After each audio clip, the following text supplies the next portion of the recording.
77ನೇ ಗಣರಾಜ್ಯೋತ್ಸವ ದಿನಾಚರಣೆಯ ರಾಜ್ಯ ಮಟ್ಟದ ಸಮಾರಂಭಕ್ಕೆ ಬೆಂಗಳೂರಿನ ಮಾಣಿಕ್ ಷಾ ಪರೇಡ್ ಮೈದಾನ ಸಜ್ಜಾಗಿದೆ. ಗಣರಾಜ್ಯೋತ್ಸವ ಹಿನ್ನೆಲೆ ವೇದಿಕೆಯ ನಿರ್ಮಾಣ, ಬ್ಯಾರಿಕೇಡ್ ಮತ್ತು ಆಸನಗಳ ವ್ಯವಸ್ಥೆ ಮಾಡಲಾಗಿದೆ. ಬೆಳಗ್ಗೆ 9 ಗಂಟೆಗೆ ರಾಜ್ಯಪಾಲರಿಂದ ಧ್ವಜಾರೋಹಣ ನಡೆಯಲಿದೆ. ಈ ಬಾರಿಯ ಪರೇಡ್ನಲ್ಲಿ 516 ಜನ ಭಾಗಿಯಾಗಲಿದ್ದಾರೆ. ಸಾರ್ವಜನಿಕರಿಗಾಗಿ ಆನ್ಲೈನ್ ಮೂಲಕ 2000 ಇ-ಪಾಸ್ ವ್ಯವಸ್ಥೆ ಮಾಡಲಾಗಿದೆ. ಭದ್ರತೆ ಸೇರಿ 2000 ಪೊಲೀಸರನ್ನ ನಿಯೋಜನೆ ಮಾಡಲಾಗಿದೆ. ಬೆಳಗ್ಗೆ 8:58ಕ್ಕೆ ಕಾರ್ಯಕ್ರಮ ಆರಂಭ ಆಗಲಿದ್ದು, ಕಾರ್ಯಕ್ರಮಕ್ಕೆ ಬರುವವರು ಕಾರ್ಯಕ್ರಮ ಆರಂಭಕ್ಕೂ ಮುನ್ನವೇ ಬರಬೇಕು ಅಂತ ಸೂಚನೆಯನ್ನ ನೀಡಲಾಗಿದೆ. ದೇಶದ 77ನೇ ಗಣರಾಜ್ಯೋತ್ಸವ ಸಂಭ್ರಮಕ್ಕೆ ಕ್ಷಣಗಣನೆ ಆರಂಭ ಆಗಿದೆ. ಆದರೆ ಈ ಬಾರಿ ನವದೆಹಲಿಯ ಕರ್ತವ್ಯ ಪಥದಲ್ಲಿ ನಡೆಯಲಿರುವ ಪಥಸಂಚಲನದಲ್ಲಿ ಕರ್ನಾಟಕದ ಸ್ತಬ್ಧ ಚಿತ್ರಕ್ಕೆ ಅವಕಾಶ ಸಿಕ್ಕಿಲ್ಲ.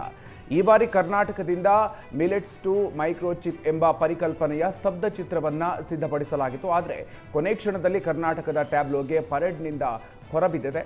ಸಮಯದ ನಿರ್ಬಂಧದಿಂದ ಆಯ್ಕೆ ಸಾಧ್ಯ ಆಗಿಲ್ಲ ಅಂತ ಕೇಂದ್ರ ಸರ್ಕಾರ ನಿರಾಕರಿಸಿದೆ. ಜನವರಿ 26ರಂದು ಕರ್ತವ್ಯ ಪಥದಲ್ಲಿ ಪರೇಡ್ ನಡೆಯಲಿದ್ದು, ವಿವಿಧ ರಾಜ್ಯಗಳ ಸ್ತಬ್ಧ ಚಿತ್ರ ಪ್ರದರ್ಶನ ನಡೆಯಲಿದೆ. ವಿಧಾನಸಭೆಯಲ್ಲಿ ಭೈರತಿ ಸುರೇಶ್ಗೆ 7 ತಿಂಗಳಿಗೆ ಹುಟ್ಟಿದ್ರೆ ಹೀಗೆ ಅಂತ ಟೀಕಿಸಿದ್ದ ಶಾಸಕ ಸುರೇಶ್ ಕುಮಾರ್ ವಿರುದ್ಧ ಕಾಂಗ್ರೆಸ್ ಕಾರ್ಯಕರ್ತರು ಆಕ್ರೋಶ ವ್ಯಕ್ತಪಡಿಸಿದ್ದಾರೆ. ರಾಜಾಜಿನಗರದಲ್ಲಿರುವ ಶಾಸಕ ಸುರೇಶ್ ಕುಮಾರ್ ನಿವಾಸಕ್ಕೆ ಪೋಸ್ಟರ್ ಅಂಟಿಸಿದ ಕೈ ಕಾರ್ಯಕರ್ತರು ಕೂಡಲೇ ರಾಜ್ಯದ ಜನರ ಹಾಗೂ ಮಹಿಳೆಯರ ಕ್ಷಮೆ ಕೋರಬೇಕು ಅಂತ ಆಗ್ರಹಿಸಿದ್ದಾರೆ. ಇನ್ನು ಪೋಸ್ಟರ್ ಅಂಟಿಸಿದ ಪ್ರಕರಣದಲ್ಲಿ ಕಾಂಗ್ರೆಸ್ ಕಾರ್ಯಕರ್ತ ಶಂಕರಗೌಡರನ್ನ ಬಸವೇಶ್ವರನಗರ ಠಾಣೆ ಪೊಲೀಸರು ಬಂಧಿಸಿದ್ದಾರೆ. ಕೈ ಕಾರ್ಯಕರ್ತನ ಬಂಧನ ಬೆನ್ನಲ್ಲೇ ಬಿಜೆಪಿ ಶಾಸಕ ಸುರೇಶ್ ಕುಮಾರ್ ವಿರುದ್ಧ ದೂರು ನೀಡೋದಕ್ಕೆ ಕಾಂಗ್ರೆಸ್ ಮುಂದಾಗಿದೆ.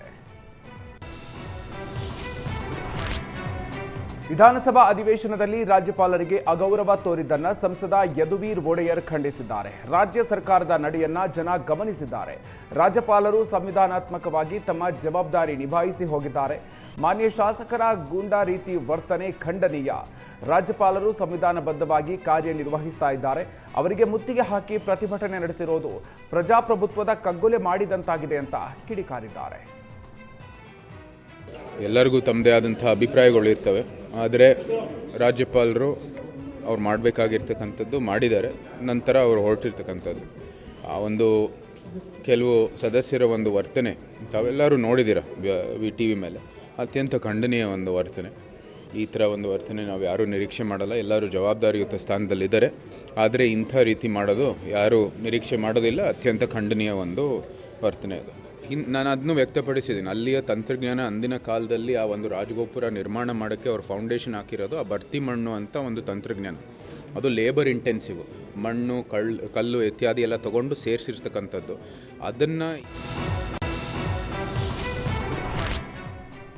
ರಾಜ್ಯಪಾಲರಿಗೆ ಅಗೌರವ ತೋರಿದ್ದನ್ನು ಖಂಡಿಸಿ ಮೈಸೂರಿನಲ್ಲಿ ಬಿಜೆಪಿ ಯುವ ಮೋರ್ಚಾ ಪ್ರತಿಭಟನೆ ನಡೆಸಿದೆ. ಮೈಸೂರಿನ ರಾಮಸ್ವಾಮಿ ವೃತ್ತದಲ್ಲಿ ಜಮಾಯಿಸಿದ ಬಿಜೆಪಿ ಕಾರ್ಯಕರ್ತರು ರಾಜ್ಯ ಸರ್ಕಾರದ ವಿರುದ್ಧ ಧಿಕ್ಕಾರ ಕೂಗ್ತಾ ಎಂಎಲ್ಸಿ ಡಿಕೆ ಹರಿಪ್ರಸಾದ್ ಹಾಗೂ ಶಾಸಕ ಬಾಲಕೃಷ್ಣರನ್ನ ವಜಾ ಮಾಡುವಂತೆ ಆಗ್ರಹಿಸಿದರು. ಅಲ್ಲದೆ ಕೇಂದ್ರ ಸರ್ಕಾರದ ಮಸೂದೆ ವಿರುದ್ಧ ರಾಜ್ಯ ಸರ್ಕಾರ ಅಧಿವೇಶನ ಕರೆದಿದೆ. ರಾಜ್ಯದ ಅಭಿವೃದ್ಧಿ ಬಗ್ಗೆ ಇವರಿಗೆ ಕಾಳಜಿ ಇಲ್ಲ. ರಾಜ್ಯಪಾಲರು ಭಾಷಣ ಮುಗಿಸಿ ಬರುವಾಗ ಅವರಿಗೆ ಅಗೌರವ ತೋರಿದ್ದಾರೆ. ನೈತಿಕ ಹೊಣೆ ಹೊತ್ತು ಸಿಎಂ ಸಿದ್ದರಾಮಯ್ಯ ರಾಜೀನಾಮೆ ನೀಡಬೇಕು ಅಂತ ಒತ್ತಾಯಿಸಿದರು.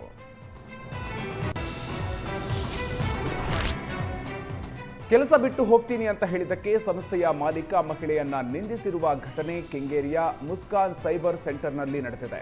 ಜನವರಿ 22ರಂದು ರಾತ್ರಿ 7:30ರಂದು ನಡೆದ ಘಟನೆ ತಡವಾಗಿ ಬೆಳಕಿಗೆ ಬಂದಿದೆ.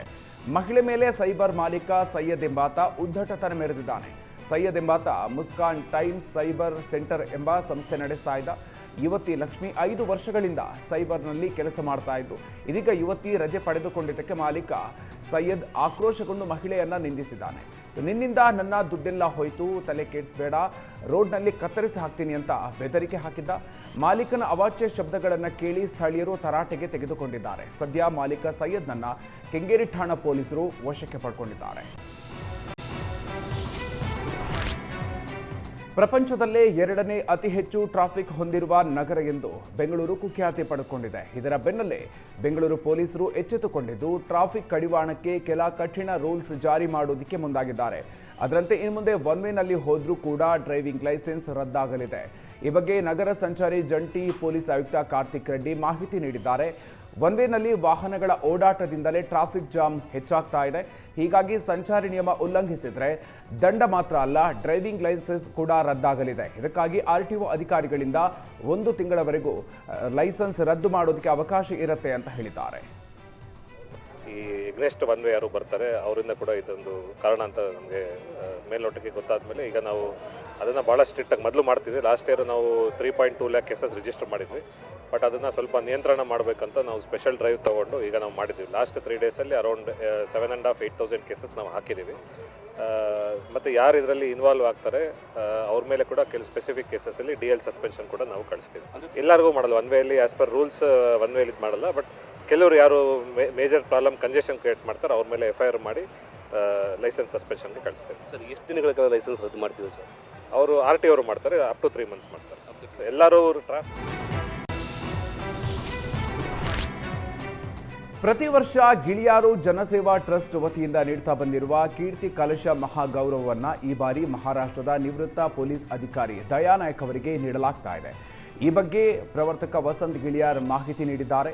ಗಿಳಿಯಾರು ಜನಸೇವಾ ಟ್ರಸ್ಟ್ ಹಲವು ವರ್ಷಗಳಿಂದ ಸಾಮಾಜಿಕ, ಸಾಂಸ್ಕೃತಿಕ, ಧಾರ್ಮಿಕ, ಶಿಕ್ಷಣ ಹಾಗೂ ಆರೋಗ್ಯ ಕ್ಷೇತ್ರದಲ್ಲಿ ಅತ್ಯುತ್ತಮ ಸೇವೆ ಸಲ್ಲಿಸಿದವರಿಗೆ ಕೀರ್ತಿ ಕಲಶ ಗೌರವ ನೀಡ್ತಾ ಬಂದಿದೆ. ಇದರ ಜೊತೆಗೆ ವೃತ್ತಿಪರ ಹಾಗೂ ಸಾಮಾಜಿಕ ಕಾರ್ಯಗಳಲ್ಲಿ ಸಮಾಜ ಗುರುತಿಸುವ ಸಾಧನೆ ಮಾಡಿದ 3 ಸಾಧಕರಿಗೆ ಪ್ರತಿ ವರ್ಷವೂ ನೀಡುವ ಯಶೋಗಾಥೆ ಪುರಸ್ಕಾರವನ್ನು ಈ ಬಾರಿ ಹಿರಿಯ ತುಳು ಜಾನಪದ ವಿದ್ವಾಂಸ ಬನ್ನಂಜೆ ಬಾಬು ಅಮೀನ್ ಹಾಗೂ 25 ವರ್ಷಗಳಿಂದ ಸುದೀರ್ಘ ಕಲಾಸೇವೆ ಮಾಡ್ತಾ ಇರುವ ಯಶಸ್ವಿ ಕಲಾವೃಂದ ಹಾಗೂ ಸಾವಿರಾರು ಮಕ್ಕಳನ್ನ ಭೂಮಿಗೆ ತಂದಿರುವ ಬಸರೂರಿನ ಹಿರಿಯ ಸೂಲಗಿತ್ತಿ ಲಕ್ಷ್ಮೀ ಪೂಜಾರಿ ಗುಂಡಿಗೋಳಿ ಅವರಿಗೆ ನೀಡಲಾಗ್ತಾ ಇದೆ.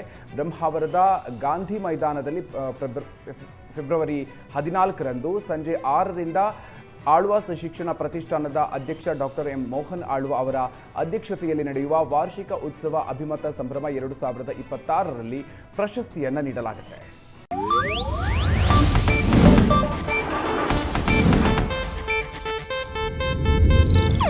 ಇದು ಏಷ್ಯಾನೆಟ್ ನ್ಯೂಸ್ ನೆಟ್ವರ್ಕ್ ಪ್ರಸ್ತುತಿ.